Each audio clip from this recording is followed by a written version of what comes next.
Bharat Ratna doctor Babasaheb आंबेडकरांनी आपल्याला जे संविधान दिलं त्या संविधानाने या देशामध्ये समतेचं राज्य तयार करायला, संधीची समानता द्यायला आणि प्रत्येक व्यक्तीला स्वप्न बघण्याचा अधिकार आहे आणि त्याचं स्वप्न पूर्ण झालं पाहिजे अशा प्रकारची व्यवस्था या संविधानाने उभी करून दिली। आणि म्हणूनच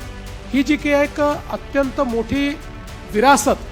जी भारतरत्न डॉक्टर बाबासाहेब आंबेडकरांनी तयार केली, एकीकडे ती जी विरासत आहे ती पुढे नेण्याचं काम हे एक आव्हान या कॉलेज समोर होतं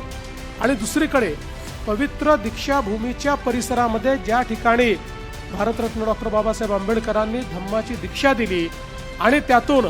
समाजाला एक नवीन दिशा देण्याचं काम हे बाबासाहेबांनी केलं, त्या परिसरातलं कॉलेज, त्यामुळे एक दुहेरी आव्हान खरं म्हणजे या कॉलेज समोर होतं। पण मला असं वाटतं की खऱ्या अर्थानं भारतरत्न डॉक्टर बाबासाहेब आंबेडकरांना जे अपेक्षित आहे